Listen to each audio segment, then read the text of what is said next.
Welcome back to The True North, my podcast where I have fireside conversations with pioneers navigating industrial transformation through data and AI.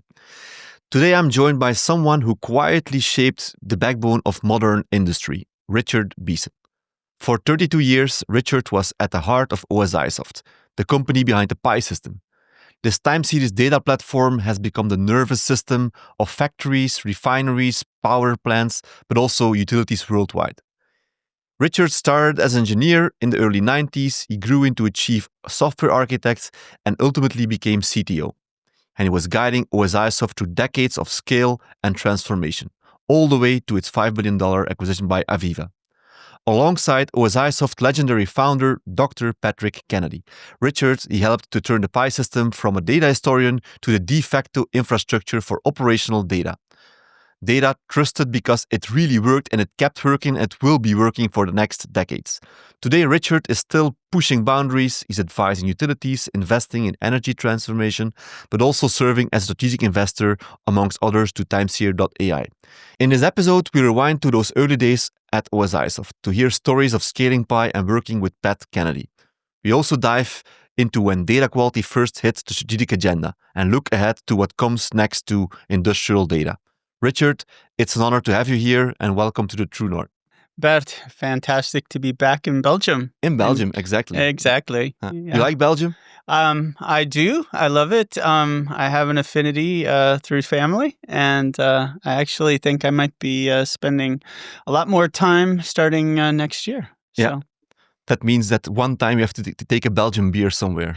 Definitely hear that that's a thing to do here, yeah. Funny to start with beer, but you still remember where we met 10 years ago almost, right? It had something to do with beer.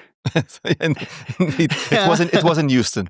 It wasn't. Yeah, that's right. It was in Houston. I was spending time down there. I had a who's now my wife, a colleague at BASF who said, "Hey, this Belgian guy's coming to town. We should meet up." I said, "Absolutely." Yeah, that was January 2016 when we shipped our first employee, Niels, to the US, Houston. It was our. That's right. You guys were really starting to push out outside of Europe, and that was a big step for you guys. Yeah. Yeah. For us, building TrendMiner, the Pi ecosystem was very important. So today we're going to talk about your role, OSIsoft Pi, the legacy. Do you still remember where OSIsoft was when you came into the company?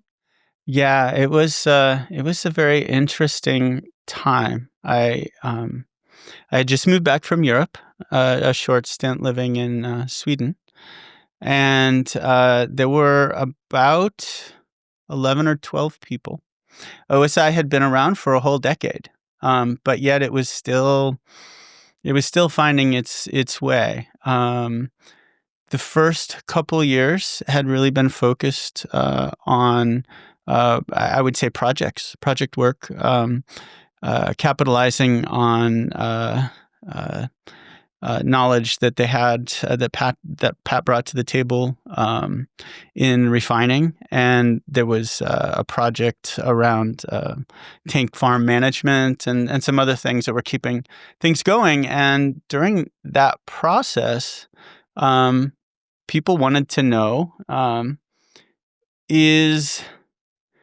prove to me that what you're doing here is making things better. And so. Okay, well, I guess we need to record what was happening before, and now we're going to show you how things are better. And Pat, being an amazing people person, salesperson, he said, "Wait a minute, these people, as I'm showing this, they're more excited about the software that's showing the history of what was going on and being able to compare it to what is happening." So when I joined, there were probably about 50 customers. Okay. So it wasn't like small, but it was small, and mainly oil and gas, or that was primarily it was oil and gas and pulp and paper. Okay. Were the two original spaces. And when I showed up, we were starting to have conversations with power companies. And so we were starting to look at power generation, power distribution, or transmission, not so much distribution. Yeah. Does that mean that the oil and gas vertical was more mature back then with respect of data gathering, data storage? Well, I think it was partly that the entire office was full of chemical engineers. Okay. Yeah. That was Pat's MO. And actually that hiring model persisted for many, many years. We didn't have software people. What we had were people who knew the domain, understood the challenges of the process industry, what the engineers, and the operators and the pain of their daily life and what that was all about.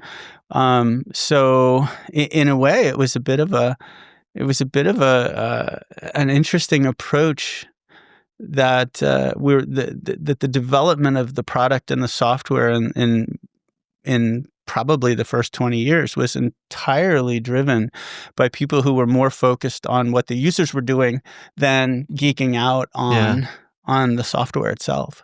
And you say 50 clients. You were employee number? I was technically 16, but I think 4 or 5 of them had left or transitioned in the 10 years. Yeah. So, it's monotonically increasing count, right? And who hired you? It was actually Pat. It was Pat? It was actually Pat. Yeah, that was wow. So I had a wonderful professor when I was at Cal, at UC Berkeley, who it's where I started my love affair with control, advanced control. That was in the days of self-tuning controllers and that whole trying to understand how to do something more than just go in and do your standard step change math and tune that. Anyway, he knew Pat, and he kept saying, "Hey, you got to go talk to this guy. You got to go talk to this guy." And I said, "Well, I'm heading off to Sweden, so thank you." And when I came back, I really thought I was going into environmental engineering. Okay. My first software project I had done in the 80s. It was for a refinery, but it was on the environmental side. It was managing safety material data. This is all before internet and all that kind of stuff. And so when I came back, I actually had a job lined up in environmental engineering. And I went to meet up with my professor. He's like, "Nope, you got to go talk to this guy." I'm like, "Okay." I had so much respect for him. I said, "Okay, I'm going to go talk to this guy." So I go over to this little town south of Oakland called San Leandro, on the other side of the bay from Silicon Valley, or what would become the craze of Silicon Valley. And went into this old dentist office. It was like a professional building on Estadio, 545 Estadio, which actually has a very interesting implication on the Pi system even today. And we can get to that. But I went in and put on my nicest white shirt, and within 5 minutes proceeded to throw coffee all over my nice white shirt. Okay. And I think the folks there looked at that and said, "He's definitely one of us." But I met a lot of the crew, and then Pat grabbed me, took me out to Mexican lunch. We just hung out and talked and kind of got a sense of his vision. And was the vision always very bold? And then at that point, it was quite bold because, it was still a startup mentality. Even though we were 10 years old, it was still trying to define a new space. I mean, in 1990, you didn't walk down the street and talk about historians. No. People are like, "What? Yeah. Why do I need that? What is that? Why do I need that?" It was just starting to become a thing. And so there was a lot of that. So after lunch, we went back. He's like, "So how much do you want?" I'm like, "What?" And that was that. I called my folks that night. I said, "Hey, I said, you're not going to believe this, but there's this like crazy guy with this crazy company, and I'm completely in love with it and what they're doing, and Awesome. I think I'm going to do software. That's nice to hear. Yeah. And that's what I've been doing. A question that immediately triggers for me is, if I look to my both ventures, Trendminer, Timeshere, we are venture backed. We have money from investors. Yeah. That time there was no big VC scene, I think, even though they were Silicon Valley investors. But how did the company survive the initial inertia from idea to clients, capital? How was that? Yeah, that was, What was the story? So a lot of that took shape before I showed up. But my understanding is that, well, first off, when Pat started, he had these project ideas. So he was trying to create a revenue flow through that. I don't even think he was thinking software at that point in time. It was still services oriented. It was just service, the first couple of years, services oriented. But he also had a partner, Dick Serra. I don't know. Most people probably don't know him. And Dick was the real estate guy, and Pat was the business guy, and they kind of partnered. And I think a lot of what Pat did and learned was heavily influenced by Richard Serra. And he was amazing. It's a whole nother story. I won't go there. But yeah, so they basically had this partnership where they had a real estate venture where it was primarily Dick, and then they had the OSI venture, and it was primarily Pat, and there was just enough money infused to get things off the ground and go, and that was it. Yeah. Okay. Yeah. It's not a model that you see very much these days. Not anymore. Eh? No, not anymore. Especially when you sell to oil and gas, or it's not an easy market to enter. No, it really isn't. The ones I see that are making some success, they're starting with an angle, whether it's a services angle or whether it's like, they're picking a sliver of that whole space. And then as they land, they're starting to push out and grow. And you started software engineering. Was it already Kanban, Agile, or how? Can you bring me to that period in time? How was software engineering back then? Yeah, no, it was. Well, I mean, there were only a couple of us writing code. You knew everybody. It was. I wouldn't say there was much in the way of processes. Pat was the head of sales, head of marketing, head of product management, and he basically came in, with the customer relationships. He said, "Okay, this is what we need to do." Yeah. So it was still kind of loose that way.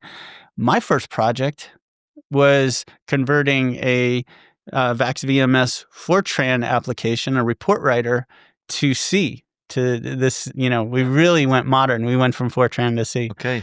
So it was a different world. At what point in time did the swinging door algorithm, the famous Pi data compression algorithm, came into play? Well, actually, it's very interesting. Initially, it was the boxcar backslope. Yeah. And it turned out that there were some scenarios where that was a little problematic, and that had come, I believe, from Dow, from some engineers at Dow. So I think we introduced the swinging door in the early 90s.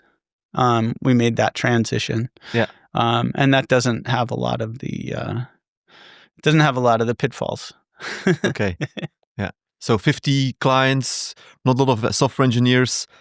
How was the architecture back then? Was it like already very well thought out, or was just starting duct taping everything together from projects, or where did the really foundation from the Pi system, the backend, started to mature in minds? We had a couple really amazing people, but Mark Hughes, who ended up being our first VP of engineering, when it came to that, he was brilliant. I mean, my understanding was he had the first 50 customers' phone numbers memorized. It was just in his head. Okay. And I think it's mostly true. When he wrote code, it always compiled. He wrote literally just this amazing clean code. And he had in his mind, he had a vision of what needed to be built. This was all, again, initially Fortran. It was on VAX VMS platforms. But the thing that was one of the things that what we ran into was every single customer. We had Pi servers, we had distributed called PiNet servers. Each of those had to be compiled and linked and put on a tape specifically for each customer and each customer's machine. Wow. Because all of the, I'll call them the license parameters, the sizing parameters, all the things that allowed this to work were all compiled in. So as you can imagine, every time we wanted to do an update or a refresh, we're going through recompiling, relinking, rebuilding tapes, TK50s, and sending those out. So that was a very, very different day. And the other thing that I think most people now can't even relate to is it was all done through terminal servers. Yeah. I mean, so the screen was a serial, or maybe we were starting to get to some local LAN type connectivity between the VAX and the user experience. It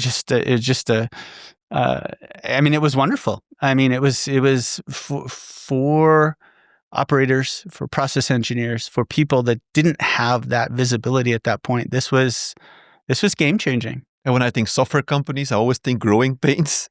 Can you share a growing pain from those early days? It can be anything, customer related or software related. Yeah, story. well, so I was a bit of a troublemaker. Didn't change. No, probably hasn't changed. I looked at the landscape, and I was probably by far the youngest kid on the block, and I was like, oh, these PC things are fantastic. So I'm like, yeah, everybody's going to want their data on a PC. So kind of on the side, I said, we've got to be able to make this work. And networks, Windows 3.11 for workgroups, had just kind of shown up, and this was, Windows' attempt to get, Windows on every professional desktop networked in some form or fashion. So I just went off kind of on my own and built the foundation of what became at that time the Pi API, which was a new abstraction for getting data to wherever that would run. And it was PCs, and it was so fortunately I had gone down that path, and I had also experimented with, people can get their data on the PC, they're probably going to want it in Excel or Lotus 123 or whatever it was at the time. So we built this whole, what I called the PyPC stack. Right around that time, this is when the shock happened. Many of our customers, they were being guided, and I won't go into all the forces that were going on, but basically we're hearing, you know what, we have been told we can only buy open systems solutions. And my kind of harsh interpretation of open systems at that time was it meant whatever locked in Unix platform they happened to choose. So it wasn't so open. You had IBM, you had Sun, you had HP. Eventually, DEC had their OSF1, and so we're like, we're going to have to do something. And so there was some debate, not a lot of debate, but Pat and Mark and a couple of us decided let's carve out a small group. This is already a small company. We're carving out a small group, and we went offsite. We had a little apartment that Pat owned, and we set up with Mark Hughes, a wonderful gentleman, Bill Vaughn, who was an early member and an amazing coder. I learned so much from him. And a gentleman who was just joining the company, Ray Verhoff, who at some point eventually became VP of engineering after Mark. And we went off and we said, okay, let's figure out what it's going to take to build upon this base we have, solve some of the discomforts, add some new functionality. So we started off with 6 different Unix platforms that we were building. Okay. None of them had the same tech stack. None of them had the same compilers, the same libraries. And then, thank you, Bill Gates. He showed up and he said, hey, we got some more stuff you should be looking at. And so now we have 3 flavors of Windows NT, one for Alpha, one for MIPS, and one for Intel. So now we're looking at 9 platforms, trying to figure out how to build something that's going to go across all these. But that was a major forcing function. Okay. And I think, one version of this is the rest is history. Yeah, we came back with some new designs, and that evolved into the Pi 3 that we know and love. Okay, cool. We're going to talk about that later on. Yeah. Maybe one step to my personal story with Pat, and also indeed with Mark Hughes. Yeah.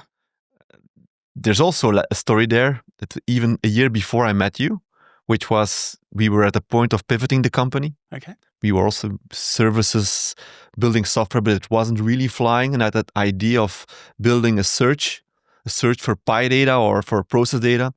And at one point I told my colleague Niels, who eventually went to Houston, who still lives there, look, Niels, before the end of the year, I'm going to sit down together with Pat Kennedy, but also with Antonio Petri, was back then the CEO of AspenTech. Mm-hmm. And I said, if those people are positive about that idea on search for process data, we have to do this and we have to pivot the company. Yeah.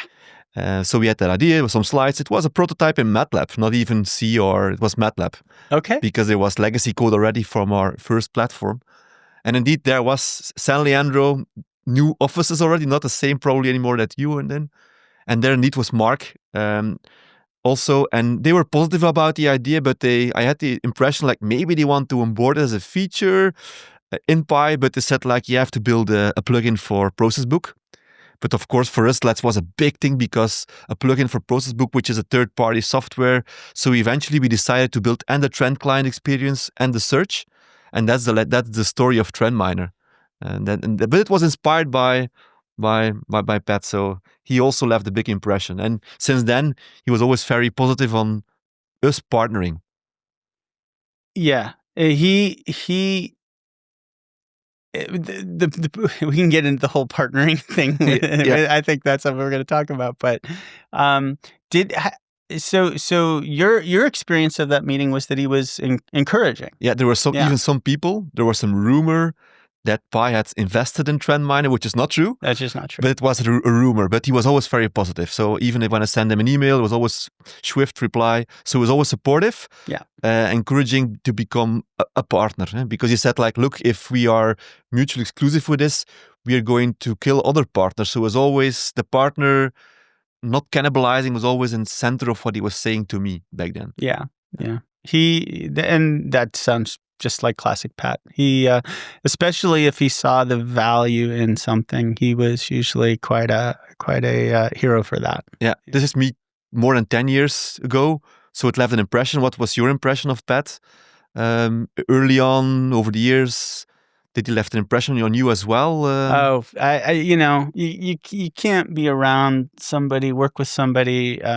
Shortly after taking off diapers and then meeting this person, he obviously had a dramatic impact on my life and how I think about the world and how I think about business and how I think about customers. And honestly, probably my values in business. He really shaped a lot of that. Now we didn't agree on a lot of things, which I think was fantastic. Yeah. But he had an interesting way with people. He used to like to try to find. Well, okay, let me back up Yeah. before I get to that. And I think in a very well-intentioned way, he thought that innovation and the success of the organization required what I'll call healthy conflict. So he would. I don't know how intentional he was in this, but he seemed to constantly orchestrate these dynamics that would really create, most of the time, constructive tension, but sometimes not so much.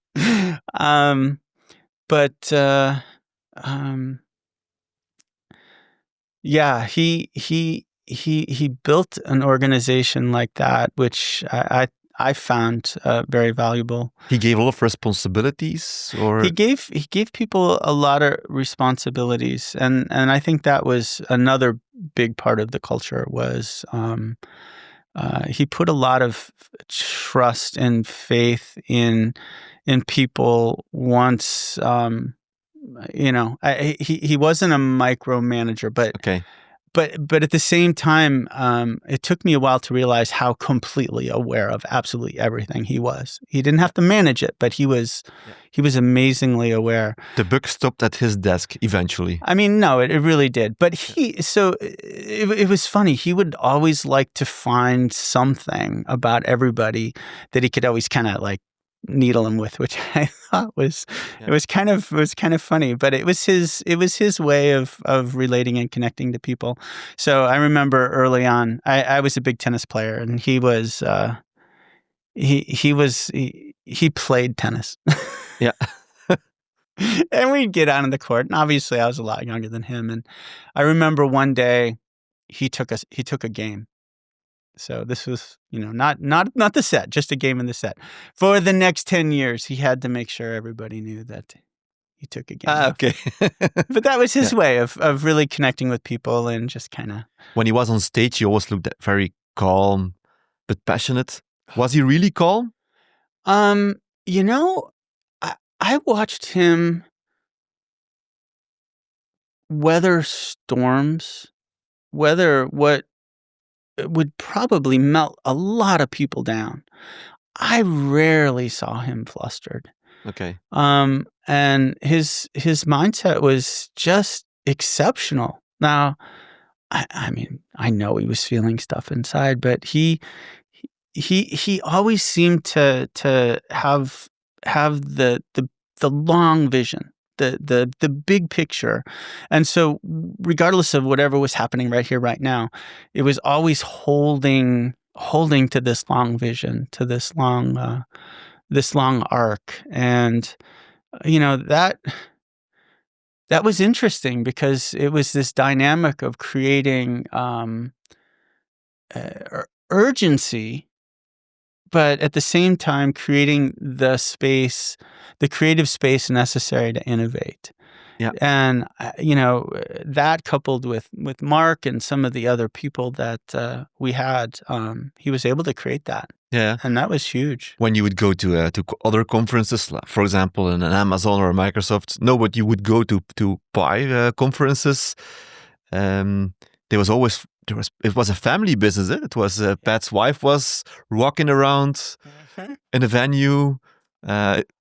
Weird, but in a way also very connecting. Oh, no. I remember the first St. Patrick's Day that I was with the company.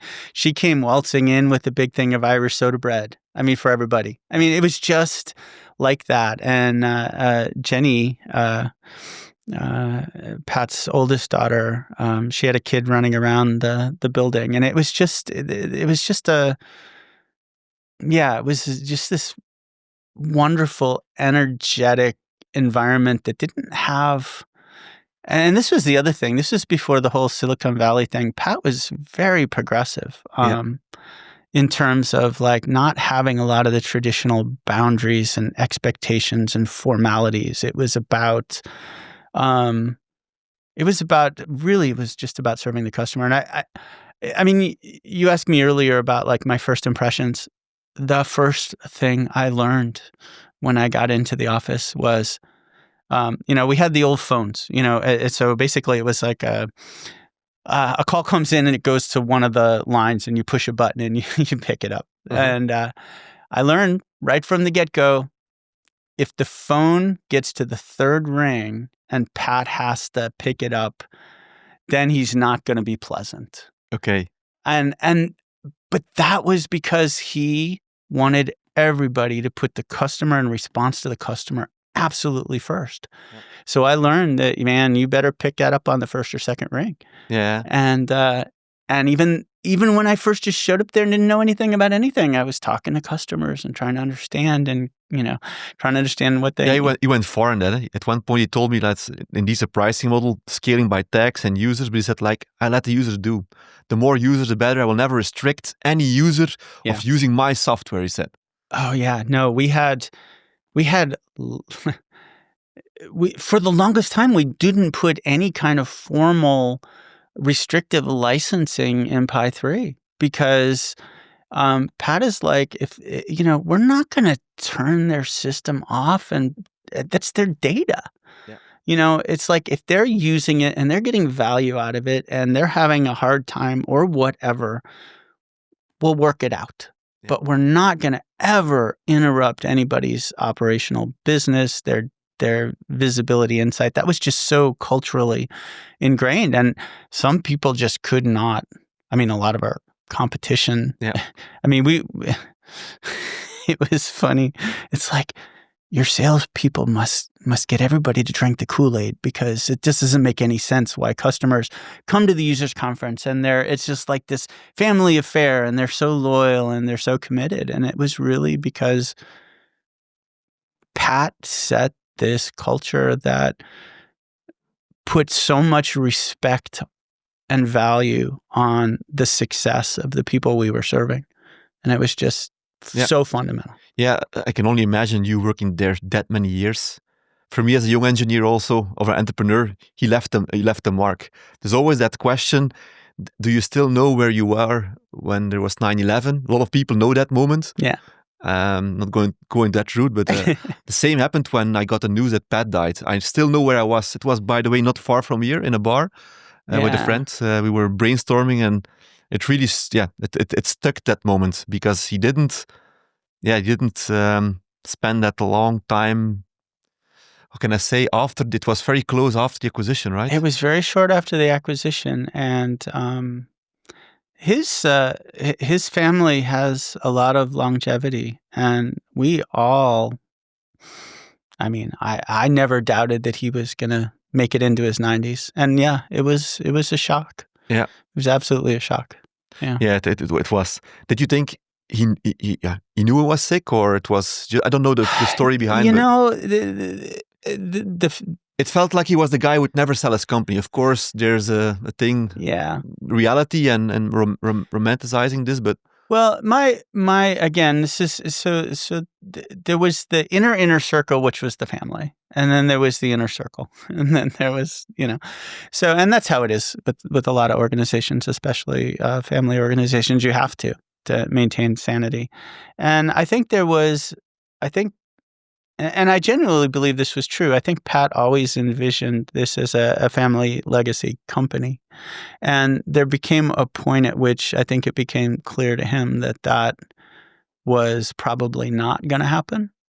And I think that's probably the first time we started seeing that. Now, whether he knew there were health issues or not, he never talked about it. He never talked about it.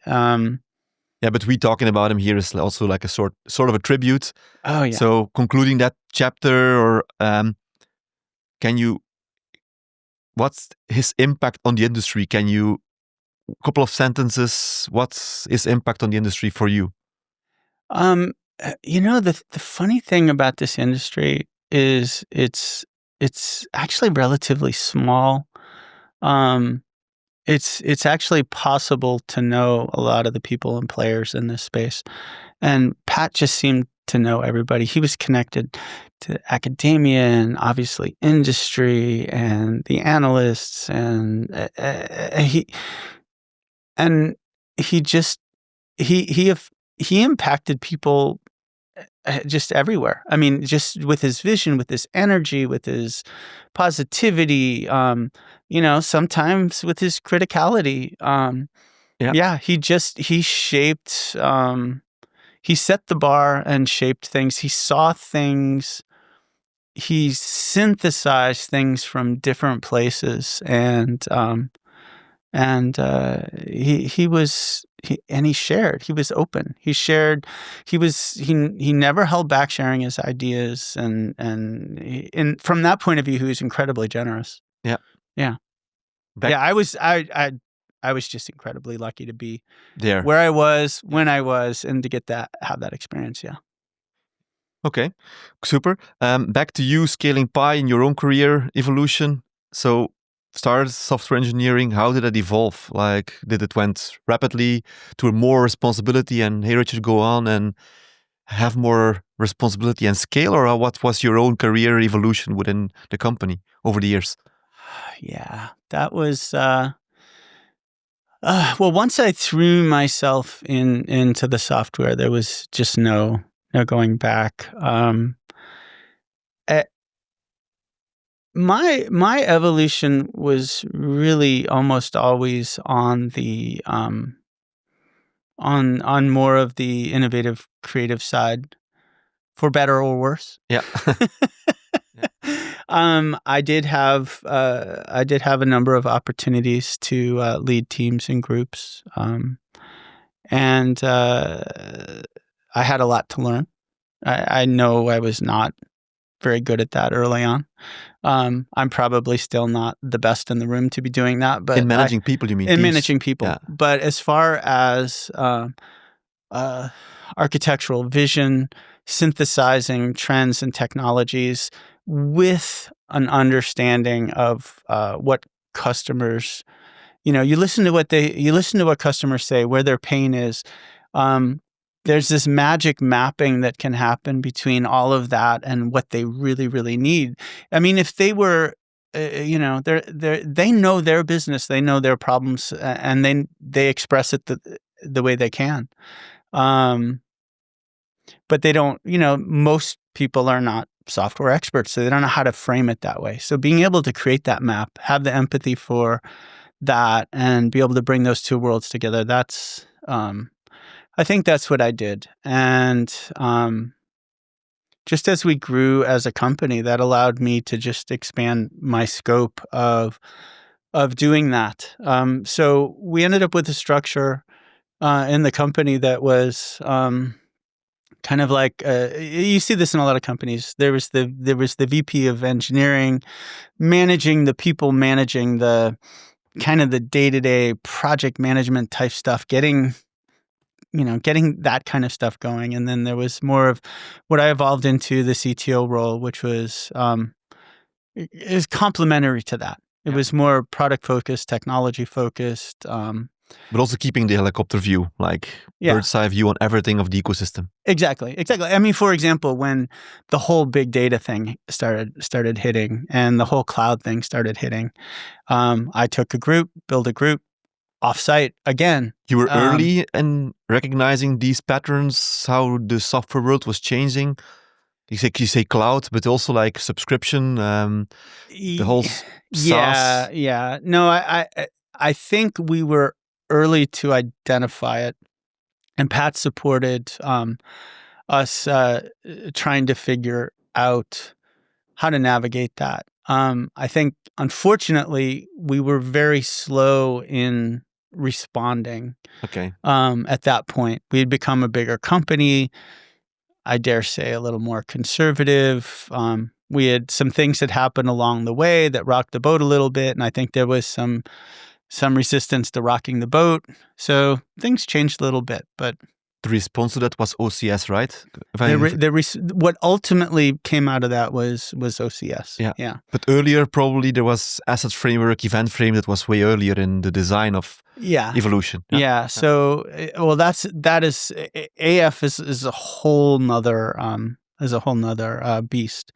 But I think to put that whole story together, there's a piece that happened when we transitioned from VAX to what ultimately became Windows/Unix, but the Unix faded away. And that is that we had, I talked about this whole PyPC, this whole PyAPI. We had Process Book, we had Data Link.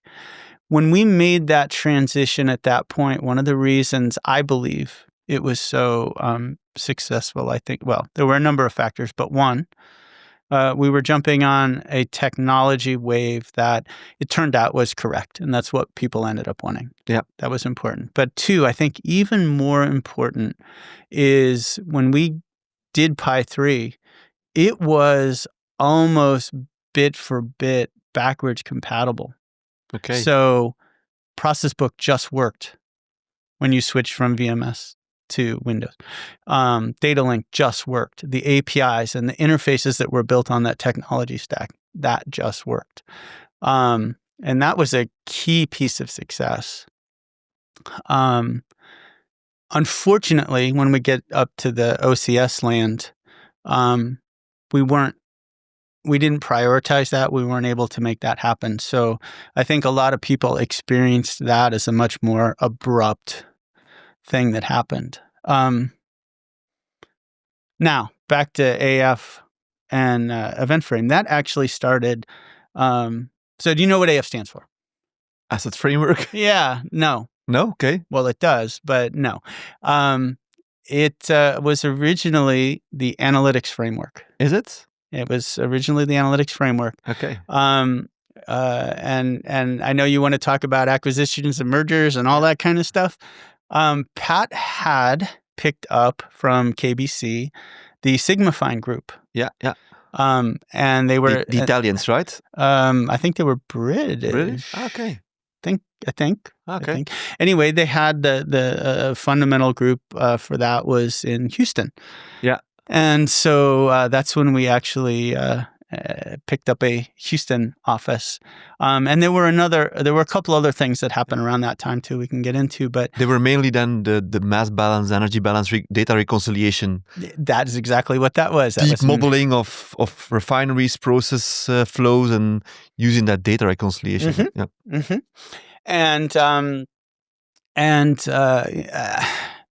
This goes back to my evolution as an engineer. I looked at this and I'm like, okay, let's abstract this. This instead of just because Pat's like, okay, take all this technology, bring it into the modern world. Yeah, I'm like, okay, and my approach to that was like, okay, what are the fundamental abstractions that are happening in here? And so, what AF, the analytics framework, was originally what I will call a model, and I mean model in a process engineering topological model, an asset model, how assets and things, process diagram, was a model-driven analytics experience. So everybody could build their model, configure it, and then the same analysis would parse that, interrogate it, and do the analysis. So that required basically the ability to construct assets with certain things, tie that to the data sources, and then be able to take the results of that and push that out. Yeah. Eventually, sorry. If you would have to redo that today, I can imagine you would end up with graphs, right? Or was it already? It was already a graph. Okay. We actually built a UI that would take a model and create a visual from that. Okay. That never actually got productized. There's a lot of stuff that never got productized, but so that was in there. And then through a bunch of iterations, Pat's looking at this, trying to figure out how we sell this. It became. Instead of the analytics framework, it became the application framework. Okay, with this idea that this is the new programmatic abstraction that everybody could use to build on. And actually what you see today is, at least with the historical Pi 3 system, most like the web APIs, all the programmatic surface, that's typically now done on that. But it eventually then became the asset framework. It's so as we know it's so a powerful framework. But I always come back. For me, that AF is the proof that there are just not enough hands in the industry to do the entire digital transformation, because it's all the same people has to do the same project and they don't have time. Do you know an engineer who has time working in a refinery? No, right? I don't know. They don't. But that's, nobody does. That's a pity, because it's so powerful. Yeah. But it was a sort of a struggle, I think, getting people fully onboarding and rolling out AF structures. Yeah, there had to be a value proposition in there that would drive that. And so when you have yield accounting, when someone's got to close out the books and you got to have the balance and everything, there is a business function that required that to happen. So they could justify that. They could put the resources into it. And then just some of the other scenarios, it was harder. It was much, much harder. But you're right. The opportunity is immense, but finding the time to do the things that you need to do to set this up was a barrier to entry. And I still even think today is a barrier to entry. I have the same feeling about this whole Sigma Fine kind of capabilities. It needs such a big engineering effort to do it in a decent way. It was early traces of data quality importance, but if you look to how far it could go, it was way too complex to implement. Yeah, and people again have no time. Well, so early on, the way I thought about that is, okay, there's got to be a way to help. There's got to be a way to what I would call auto configure this stuff. And today, you have AI probably who could help you even better with that. Yeah. And so this was, before AI had really, even machine learning had become a thing. But I was like, there has to be some way to help facilitate that. And obviously now you're playing in this space. I shouldn't say playing. You're kicking butt in this space, and taking what I think is a absolutely necessary approach to solving some of those problems in a way that doesn't require such a massive upfront investment. Yeah, and that's also, if I just look on this engineering decisions we've made from the beginning, there's a saying, I think it came from Elon Musk, that you have to break big problems up into smaller increments, the smallest part, and solve that small part. I think in the industrial data, the smallest increment is a sensor level. So what we try to do is make that sensor level reliable with data quality, of course. But we don't go in that route of entirely process modeling. We use what is there, like if there's an AF structure, great.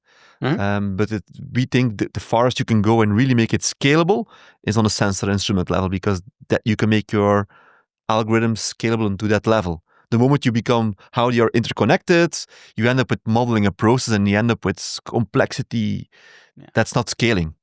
So, okay, I know you're supposed to be asking me the questions, but I have to. Can you remember to that kind of the genesis or the seed of when you, what eventually evolved into TimeSeer? Can you remember those original ideas and what you were seeing in the world and why you thought, okay, there is a convergence of technology and need that just is starting to be completely obvious. Do you remember that? Yeah, I remember it. I think the whole data quality topic came on our desk, even at Trendminer. Okay. And the connection we've made there was, okay, we're not going to look into that. You know why? Because we were thinking it was holding us away from scaling. Because if suddenly a client understands your data is rubbish, are you going to fix the data problem first, the foundation, or are you going to buy analytics? So at that point, we had the reflection that it was an inhibitor for our growth. So we looked away at that moment. Yep. But then we were like, post-acquisition, 2018, You saw people like Andrew Ng, the famous thought leader in machine learning, starting to say, we don't need better models, we need better data. And by jumping off ship of TrendMiner after the acquisition, I decided that that would be my next priority, my next purpose. Of course, betting on the whole great unlock. At that time, you were able to store data at scale in the clouds or whatever you want, on-prem, on clouds. The second is compute was nearly solved. So compute was scaling.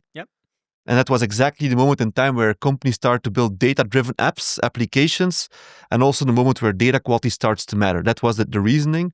But if I reflect 2019, I thought we were early, late to the party, sorry. But even today, 2025, we are early. Still AI, early. analytics, closed loop AI in manufacturing or production facilities, not a lot out there, right? It's still early days. Yeah, well, you got me thinking about this whole data quality thing, obviously.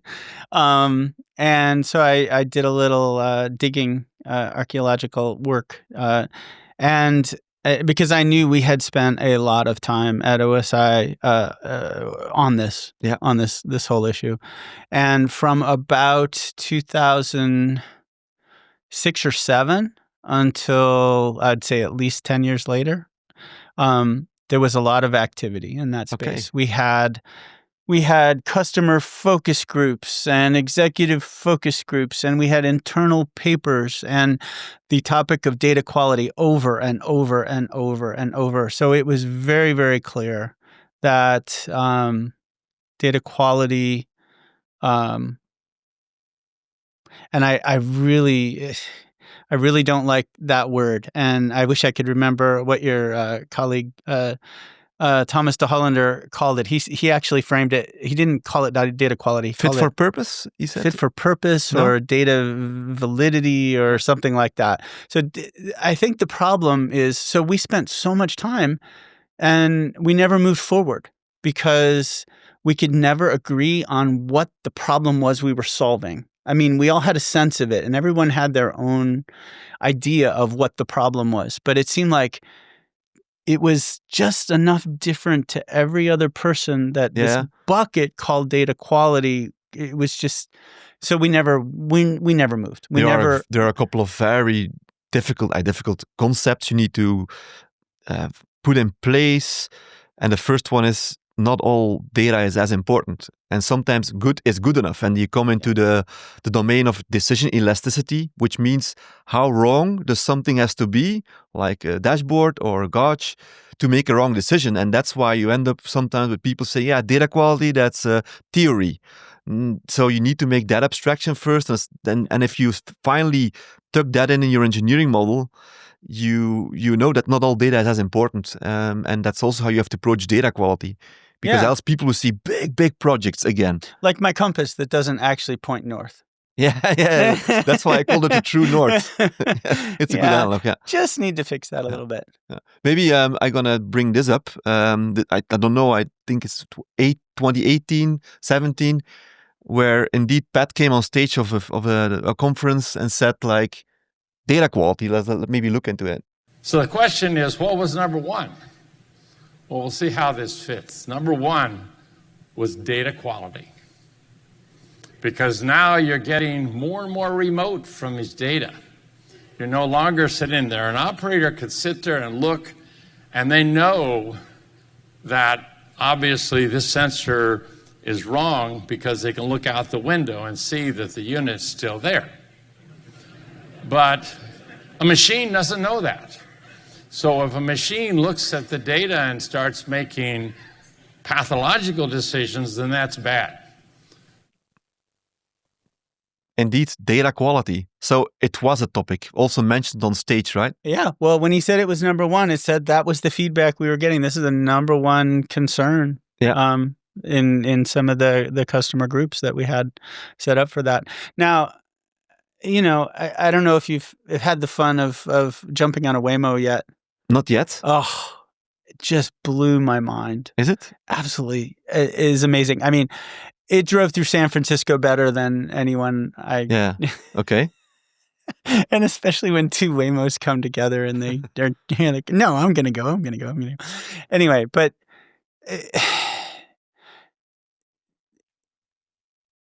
one of the things I'm hearing a lot, and I would love to know if this is something you're seeing too, is if you can drive a car around San Francisco, avoiding dogs and mopeds and pedestrians and crazy drivers and follow the rules, it seems like at some point, obviously you're operating on a lot of good quality data.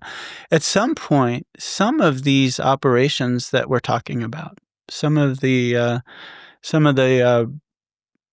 dangerous chemical processes, refining processes, mechanical processes, I think what I'm hearing is people are really looking at how can we move toward or even achieve this realization of autonomous operations, autonomous plants. Yeah. I I wouldn't want to be in that car if it had really bad data that it was making decisions on. No, that's true. If you really move into autonomous operation, it's necessary as it's a foundation or even paramount. That's the whole thing. There are still enough safety nets. There's always the comfort of having a human in the loop, that operator, control system, an alarm system, safety system. So there are multiple layers of defense already. Yeah. But indeed, with AI or closed loop AI or digital twins at scale, you need that. But that's the whole thing. There are not a lot of autonomous factories or twins at scale. So it's early days still for that. Yeah. But even that said, and that was for me sobering, is of course when you have data problems, you see them in your data products like a dashboard or even billing, like utility billing, like your feedstock billing. Yep. But there's another concept, because if we take and we isolate one measurement, let's take, for example, a level measurement, measuring the level of a tank. And the level of the tank, the measurement is going stale. The data is going stale. But the underlying root cause is the measurement is flatlining because it's stuck, physically stuck, but it's stuck in its normal range. That means if we would be filling the tank, we wouldn't see that. So there are still a lot of scenarios where you can link data reliability, data integrity of instruments to even process issues linked to control, where indeed a drift had a control problem and you were wasting energy, overfilling of a tank, so safety related. So still, even though we can say that data quality is very important, that's a closed loop AI, but also in factories, I see today more and more evidence that we can link data unreliability issues with real downtime, unreliable situations, unsafe situations. So even there, I think it's critical. Yeah, well, I mean, when Pat says, the machine only knows what the machine knows. Yeah. You know, that is true, and it's scary if you're making significant decisions. But I love because I am actually aware of a couple incidents where tanks did overflow, thanks to bad stuck sensors, and obviously with environmental implications there. But if you can, and this is what I love with what you're doing, and how I was thinking about AF in the early days. If you're looking at a bigger picture and you're not just looking at that sensor, you can actually have quite a bit of insight as to what's going on. And that's obviously what you guys are doing. Yeah, but I'm running a little bit up front here, but that's also why we are going to change the narrative from data quality, because data quality for some people is restrictive. They feel it's an IT problem, but there's one thing: a data engineer who can fix a data pipeline does not know if that sensor is reliable. So you always need those operational people, but they don't think data quality is important. So we're changing the narrative. We are more and more talking about data trust. Okay. Data trust because the data is lying. Indeed, when I cannot trust my sensor, it's lying. So changing wording, but also like the real problem is in data quality, they say a data scientist, he or she is losing hours or percentage of the time on cleansing. Yep. Everyone will say, yes, that's true. Yep. But how many real data scientists you know in factories? Not a lot. Yeah. But there are still a lot of people validating data by means they're checking if the data from their sensor data is reliable before it's used in indeed a dashboard or before it enters a billing. They would call those types more analysts, for example, utility companies, the bill you get from your utility company, that's validated. It's been validated. Well, for us, that is more and more becoming the narrative, changing pure data quality into data validation, data trust as a broader topic where it's all about, can I trust that sensor? Because quality is seen as an IT thing, but that's an evolution we are currently facing and transition we're doing. Yeah. Well, as you mentioned, I'm an advisor for your group, and I'm so excited to be involved. And it also makes me very sad that we couldn't solve that problem 15 years ago. Yeah, but that's why that's what happened. That's what happened. That's what happened. There are a couple of things that still interest me to talk about. One is data in the cloud. Microsoft made a big bet. AWS made a big bet. They all wanted their OT data in their clouds. But still, if I walk into new clients for times here, a lot of the clients are still on-prem. When you go into user conferences, they still say, yeah, my Pi system or my Wonderware historian is running on-prem. What's your take on this whole on-prem clouds? Why is this still not fully solved? Why do we still face the OT IT convergence issues? Well, I've been through this argument so many times, but there are just fundamental differences between, and this is why I think having a bunch of bonehead chemical engineers in the early days of OSI were such a big deal, is we thought about data from the point of view of the operations and the process people. And it's just a very different way to think about data than how you traditionally approach data and information science from the IT software world. They're both incredibly valuable and relevant. And when I think of this whole IT/OT thing, I think it's how do you get those worlds to play most effectively together? I think the merge. I mean, if that's what you mean by merging or whatever, that's cool. But they each have their role, they each have their place, and just finding how to make this work best. Early on, it became very clear with the way we had designed the historian, which was really optimized around very specific storage and usage patterns, that there were higher order problems that were just really incredibly inefficient to try to solve in that structure. For me, what the cloud and this whole big data thing ideally represents is it is a wonderful playground to bring a lot of these disparate, cross-cutting information spaces together, where you need the big hardware, the big harness. But I don't want that trying to solve my edge control optimization problem. I don't want it, you can train your models up there, but there are things where latency matters. I don't want my Waymo going to the cloud to say, should I, do I stop yet? Doesn't make sense. Yep. Yeah. So I think there's this wonderful opportunity if we can get the right information up into the cloud, leverage the scale opportunities there, and still respect what is needed to move towards autonomous operations and better control and better insights and better quality of information on the edge. Yep. So to me, that's how I see it. And a lot of people, they have a hammer and everything's a nail. So they want to put a historian in the cloud.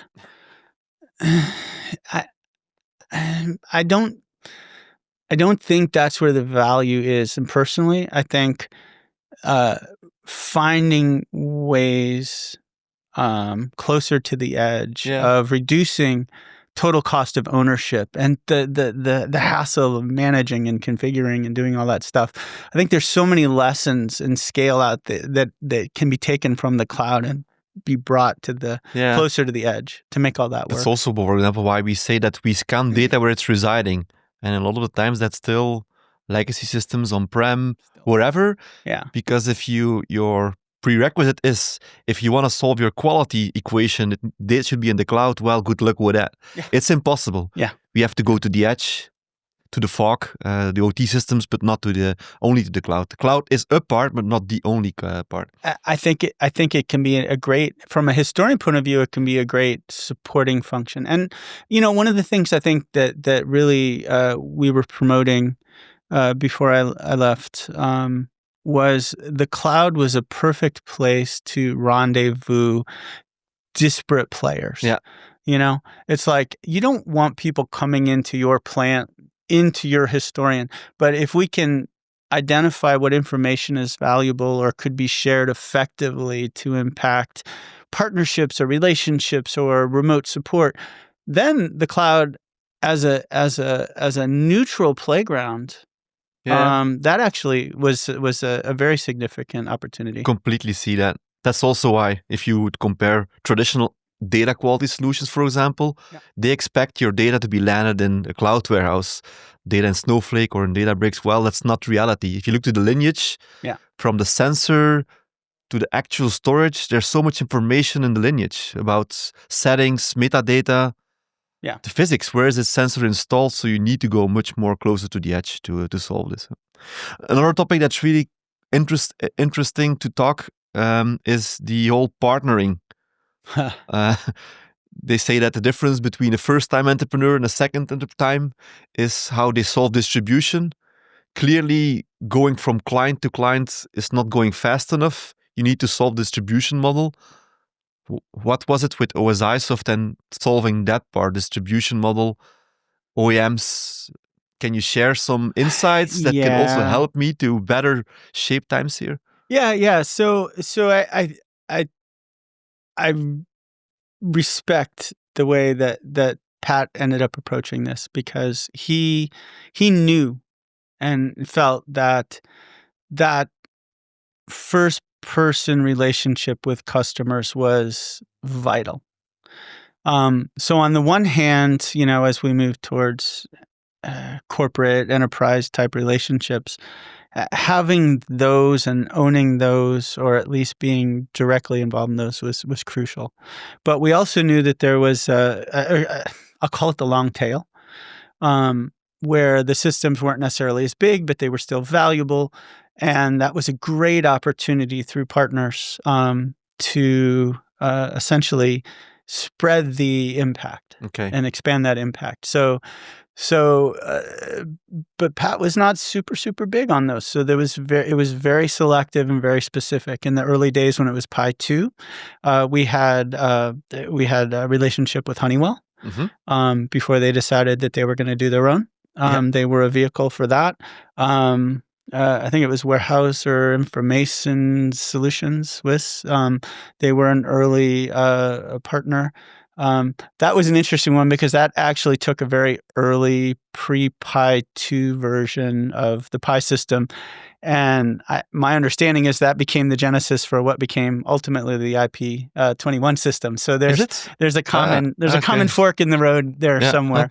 And Pat actually, we're like, why didn't you go after him? He's like, no, this is great. It's building the understanding and appreciation of the historian market, and it's creating competition. This is actually a good thing. So Pat actually appreciated that too. And this goes back to what I was saying, where he liked to create these like constructive tensions. And I think he saw that even in the market as being a key driver. But also a revenue source, right? And a revenue source, yeah. But then, as Pi 3 came along, we ended up with some wonderful reseller agreements, especially since we were very US-centric. We had the relationship with GmbH in Germany, and then we found other partners, strategic partners, that would resell for us throughout the world. But then there was the relationship with Rockwell, and that ended up being in terms of volume, that ended up being one of the most prolific avenues of getting product out the door. So it was really finding that balance that worked for us. But it's probably not public domain, but I think Rockwell would have knocked on the door multiple times to buy OSIsoft. There were over my 30 years, there was a lot of knocking. Yeah. From a lot of different places. And respect that it never happened. It never happened. It happened, but that took so long because opportunistic. Some people would sell earlier, I think. Yeah. No, yes. Pat had a vision. He had the long game in mind. Does that mean that the mission was more important than the financial outcome? Or is that like misunderstanding? Pat was, I'm not going to say the money wasn't important. The company was good, profitable, right? So that, yeah. But I think for him it was a measure of, if we do the right thing, the money comes. So it was a measure that we were doing the right thing, if he was entirely money driven, I never saw it. So yeah. Okay. Well, an interesting take on that. Maybe concluding, Richard, if you would be today 20 years again, would you join OSIsoft in 2025 if it would be starting up again? Oh, okay. Well, so first off, you have to understand, when I was 30, I had two small kids, a third one on the way, and I was releasing Pi 3. Yeah. I would never, I hated every minute of it. It was insane. Yeah. So would I, so it would be different. I wouldn't do it. Yeah, it would be different. But, I think the technology landscape has created so many incredible new ways to approach this space and this problem. The thing that fascinates me is that I hear in operations and engineering, the process engineers, the problems and the pain they have today is absolutely no different than the problems and the pain they were talking about 30 years ago, 35, 40 years ago. Same. And they do have some solutions, but the pains are the same. The beauty is that I think, like I said, there are new technologies, new approaches to that. And I think some of the new technology and approaches open the door to being able to do things that weren't even conceivable before. And I think, to me, that's where you need a solid base. But I think that's where some of the amazing opportunities are right now in this space of being able to solve problems that just weren't tenable. Yeah. So people stopped asking for it because it would just it wasn't possible. Now it's possible today. Yeah, now it's possible. Yeah. The final thing is always turning the table. A question from you to me. Anything personal, entrepreneurial? Oh yeah, this is here. Yeah, no censorship. No. This is good. I've watched you sometimes up close, mostly from afar. Incredible respect. The thing that always fascinates me is, like, what really is fundamentally motivating a person. So I guess in a way that's my question. What's the epitaph on your tombstone? How do you want people to remember the impact? We talked about Pat. How do you want people to remember the impact you've had in the world, and what has driven you to that? Leaving a dent in the universe, like a big impact for a longer period. And that's really driving me. I think with Trendminer, we did a very good first start. Yeah. It's still growing under different investor, of course. But with this whole data reliability thing, I feel that there's something here. I made a couple of years a prediction that before 2035, all data from a sensor that's captured and used has to be verified and validated for liability before used.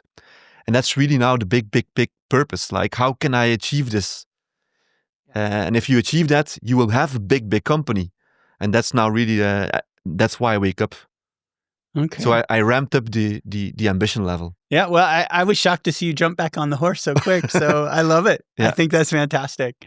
And there's so many opportunities right now. It's just fantastic. Well, I really appreciate the opportunity to turn that table, and I've really appreciated this conversation. It was great to have you here, so thank you, Richard. Thank you so much, Bet.